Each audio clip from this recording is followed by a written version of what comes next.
सो hi everyone. इस video में आपके साथ जे एडवांस 2020 का मैथमेटिक्स पेपर 1 के न्यूमेरिकल टाइप क्वेश्चंस डिस्कस करूंगा। तो अगर आपको ये वीडियो अच्छी लगे तो इसको लाइक करिएगा। अगर आप चैनल पर नए हैं चैनल को सब्सक्राइब करिएगा। तो पहला सवाल देख लेते हैं। Let m be the minimum possible value of this log 3 की पावर y1 प्लस 3 की पावर y2 प्लस 3 की power y3 where y1, y2, y3 are real numbers for which y1 plus y2 plus y3 is equal to 9। ठीक है। और let m be the maximum possible value of this where x1, x2, x3 are real positive numbers for which x1 plus x2 plus x3 is equal to 9। m is equal to log 3। थोड़ा easy लिख देता हूँ। x1, x2, x3 का maximum x1 plus x2 plus x3 is equal to 9। तो पहले m देख लेते हैं। m में x1, x2, x3 की अगर मैक्सिमम वैल्यू होगी तो m भी मैक्सिमम होगा। तो x1, x2, x3 smaller than equal to x1 plus x2 plus x3 by 3 की पावर 3। ये हमें पता ही है gm smaller than equal to am वाली प्रॉपर्टी से। तो इससे क्या आ जाएगा x1, x2, x3 is equal to 27। तो इससे हमारा आ गया m इज इक्वल टू 3। अब स्मॉल m की बात कर लेते हैं। Small m is equal to log 3y1 plus 3y2 plus 3y3। और इसमें भी अगर हम am greater than equal to gm लगाते हैं तो 3y1 plus 3y2 plus 3y3 upon 3 is greater than equal to 3 times of y1 plus y2 plus y3 का 1/3।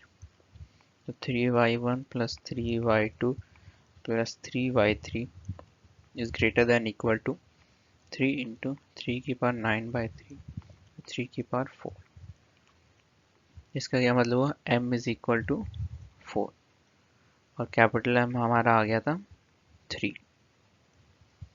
तो हमें क्या निकालना है log 2 m cube plus log 3 m square. log 2 2 की power 2 into 3 plus log 3 3 square 6 plus 2 which is equal to 8। 8 आ जाएगा। बस AMGM की प्रॉपर्टी को एक्सप्लॉइट करना था तो मॉडरेट सवाल था। सेकेंड क्वेश्चन देख लेते हैं। Let A1, A2, A3 be a sequence of positive integers in arithmetic progression with common difference 2. Also let B1, B2, B3 be a sequence of positive integers in geometric progression with common ratio 2. If A1 is equal to B1 is equal to C, first terms दोनों के same है, then the number of all possible values of C for which the equality this holds for some positive integer n। तो ये हमारा sum of n terms of AP है। ये हमारा sum of n terms of GP है। तो लिख लेते हैं उस हिसाब से 2n/2 2a1 plus n minus 1 into d। sum of n terms of AP हो गया और sum of n terms of GP लिख लेते हैं। ये हो गया और A1 B1 हमें C दे रखा है तो हम कोशिश करते हैं कि C को हम n के टर्म्स में लिखें। तो कर लेते हैं कोशिश। 2cn plus 2n square minus 2n is equal to 2n minus 1 C। That is equal to C is equal to 2n square minus 2n by 2n minus 1 minus 2n। ये हो गया C निकल आया। अब हमें बोल रखा है कि C एग्जिस्ट करना चाहिए for positive value of n और C पे कंस्ट्रेंट ये है कि C जो है हमारा पॉजिटिव इंटीजर होगा, क्योंकि लिखा हुआ है यहाँ पे A1 A2 A3 sequence of positive integers. तो A1 जो C है और B1 जो C है वो एक पॉजिटिव इंटीजर होना चाहिए। तो देख लेते हैं, इसमें मैनुअली n की वैल्यू डालनी पड़ेगी। तो n की वैल्यू सब डाल के चेक कर लेते हैं। C एक बार वापस लिख देते हैं, 2n square minus 2n by 2n minus 1 minus 2n। तो n को 1 डाला तो C 0 है, ये तो पॉसिबल नहीं है क्योंकि C पॉजिटिव इंटीजर है। n को 2 डाला तो C की वैल्यू हमारी आ रही है 8 माइनस 4 बाय 4 माइनस 1 माइनस 4। ये तो माइनस 4 हो गया, ये भी पॉसिबल नहीं है, C एक पॉजिटिव इंटीजर है। n को 3 डालता हूँ अगर, तो C की वैल्यू आ रही है 18 minus 6 by 8 minus 1 minus 6 which is equal to 12। ये पॉसिबल है। n को 4 डाल देते हैं तो ये क्या हो गया, 32 माइनस 8 बाय 16 माइनस 1 माइनस 8। तो ये हमारा आ जाएगा 24/7। ये पॉसिबल नहीं है। आगे देख लेते हैं, n इज इक्वल टू 5 डालते हैं तो ये 50 minus 10 by 32 minus 1 minus 10 that is equal to 40/21। ये भी पॉसिबल नहीं है। n को 6 डाल लेते हैं, 72 माइनस 12 बाय 64 माइनस 1 माइनस 12। तो हमारा आ जाएगा 60 बाय 51। ये भी पॉसिबल नहीं है। n इज इक्वल टू 7 डालेंगे तो उसके बाद जो है c हमारा लेस देन 1 बनते जाएगा, तो उसके बाद तो कभी वो पॉजिटिव इंटीजर बन ही नहीं सकता। तो एक हमारी true value n equal to 3 के लिए आ रही है c की, जो वो पॉजिटिव इंटीजर रहेगा। तो क्वेश्चन में पूछ रखा है, number of all possible values of c for which equality holds for some positive number n। तो हमें नंबर ऑफ वैल्यूज निकालनी है, तो 1 हो गई। अब थर्ड क्वेश्चन देख लेते हैं। एक fx फंक्शन डिफाइंड है और हमें बोल रखा है कि fx ग्रेटर देन 0 कौन से इंटरवल्स में। तो हमें basically fx greater than equal to 0 के इंटरवल्स निकालने हैं। तो fx को पहला तरीका है तो कि sine pi x minus pi by 4 और sine 3 pi x plus pi by 4 को ओपन करके फिर सॉल्व करें, तो वो तो बहुत लेंदी हो जाएगा। तो एक शॉर्ट मेथड देखते हैं। पाई एक्स माइनस पाई बाई 4 को मैं थीटा मान लेता हूँ, तो थीटा की पहले रेंज लिख लेते हैं। तो माइनस पाई बाई 4 से 7 पाई बाई 4 आ जाएगी। और अब एफ ऑफ थीटा अगर लिखता हूँ मैं, तो आ जाएगा 3 minus sine of 2 theta plus pi by 2। X की जगह मैं थीटा प्लस पाई बाई 4 डाल रहा हूँ। Sine of theta minus sine of 3 theta plus pi. तो आगे से लिखेंगे अगर, तो 3 minus cos 2 theta sine theta minus, in fact ये नेगेटिव बनेगा तो ये प्लस साइन 3 थीटा हो जाएगा। तो अब मैं साइन 3 थीटा को थीटा के टर्म्स में लिख देता हूँ और फिर साइन थीटा का कॉमन ले लूँ, तो 6 minus cos 2 theta minus 4 sine square theta आ जाता है। इसको अगर और सिंप्लीफाई करूँ, सारा कॉस स्क्वायर और साइन स्क्वायर के टर्म्स में लिखूंगा। Sine theta 6 cos square theta plus 6 sine square theta minus cos square theta plus sine square theta minus 4 sine square theta. इसे अगर सिंप्लीफाई करता हूँ तो ये कॉस स्क्वायर तो हमारा हो जाएगा 5 कॉस स्क्वायर थीटा, और साइन स्क्वायर को एक में ले आता हूँ तो 3 साइन स्क्वायर थीटा। इसे अगर और सिंप्लीफाई कर लूँ तो कुछ ऐसा लिख सकता हूँ, sine theta 3 plus 2 cos square theta.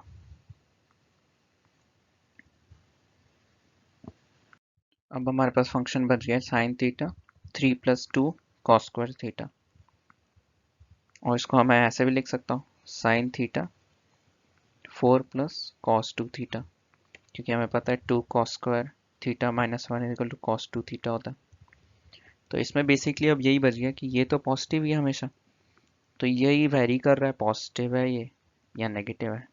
तो हमें बस साइन थीटा का इंटरवल देख लेना है जब वो पॉजिटिव है। तो साइन थीटा अपना पॉजिटिव कब होगा, 0 से पाई के बीच में होगा, और हमने थीटा को डाला था पाई एक्स माइनस पाई बाय 4। तो उससे हम जब एक्स के इंटरवल्स देखते हैं, जब थीटा को 0 डालूँ मैं तो एक्स की वैल्यू 1/4, जब थीटा को पाई डाला तो एक्स के लिए 5/4।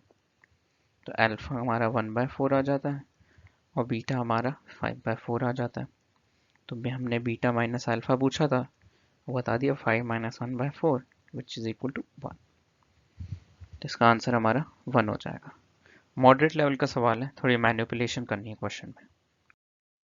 फोर्थ क्वेश्चन देख लेते हैं। इसमें क्या बोल रखा है, in a triangle P Q R let A Q R B R P and C P Q. Triangle बना लेते हैं P Q R. Q R को बोल रखा है ए वेक्टर, आर पी को बोल रखा है बी वेक्टर और पी क्यू को बोल रखा है सी वेक्टर। हमें पता ही है A vector plus B vector plus C vector is equal to 0, close loop है। फिर if mod A is equal to 3 and mod B is equal to 4 and ऐसा कुछ है, तो find the value of A cross B का square.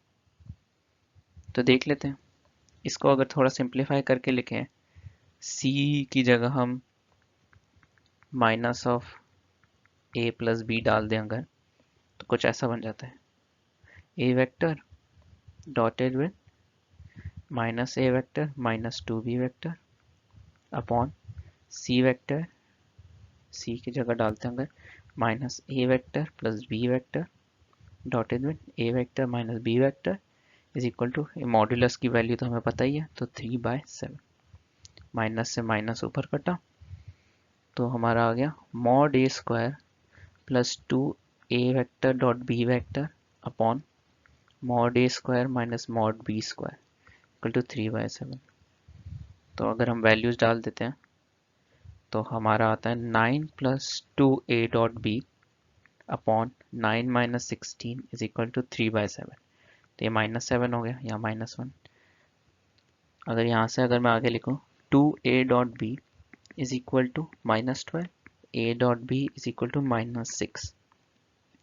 इससे हमें पता चल जाएगा cos थीटा की वैल्यू हमारी होगी 6/12 दैट इज -12। तो साइन थीटा की वैल्यू हम इससे निकाल लेंगे।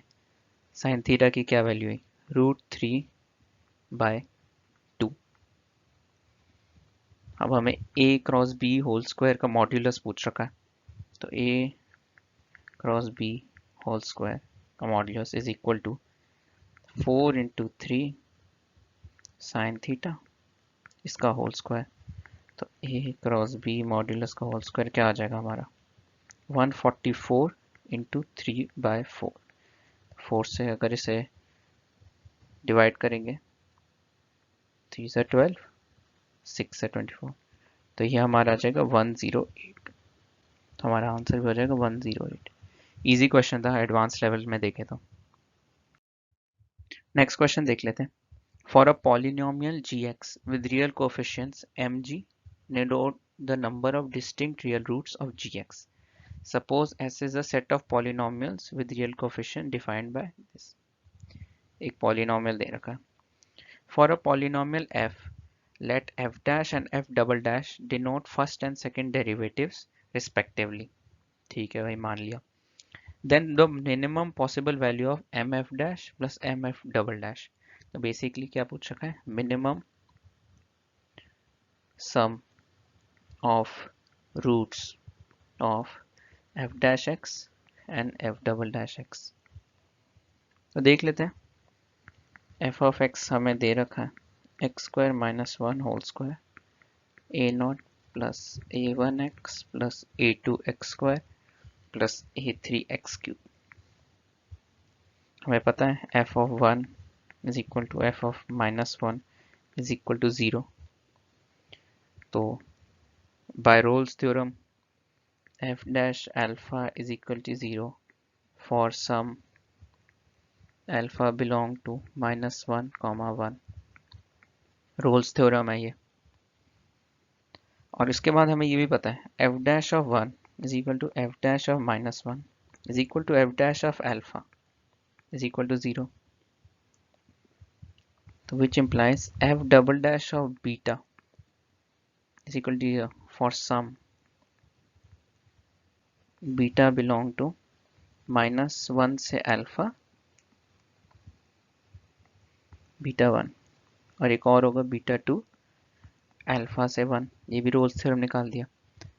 तो क्या देखा हमने इसमें m f dash number of roots of f dash कितने हो गए, एक 1 एक -1 एक alpha, 3। m f double dash कितने हो गए, एक बीटा 1 -1 से अल्फा के बीच में और एक बीटा 2 अल्फा से 1 के बीच में 2। ये मिनिमम नंबर ऑफ रूट्स हैं। इसका सम कितना हो गया 5। थोड़ा डिफिकल्ट क्वेश्चन है क्योंकि एग्जाम टाइम में स्ट्राइक करना मुश्किल होगा, पर अब हमने समझ लिया। लास्ट क्वेश्चन देख लेते हैं। Let e denote the base of natural logarithm the value of real number a for which the right hand limit exist. मतलब ये वाली limit must exist. Non zero real number है ना, इसलिए एग्जिस्ट कर रही है। इसे लिख लेते हैं दूसरे टर्म में, limit extending to 0 plus e की power 1 by x ln of 1 minus x minus e minus 1 by. इसको ऐसे भी लिख सकते हैं। तो ये स्ट्राइक करना थोड़ा मुश्किल है, पर ये दिमाग में हमेशा रखना चाहिए जब ऐसा एक्सपोनेंशियल वाली लिमिट्स आती है। अब इसमें क्या कर सकते हैं, सबसे इजी है सीरीज एक्सपेंशन लगा लो। हमें पता ही है ln ऑफ 1 माइनस एक्स की सीरीज क्या होती है, ये हो जाएगा minus x square by 2 minus x square by 3।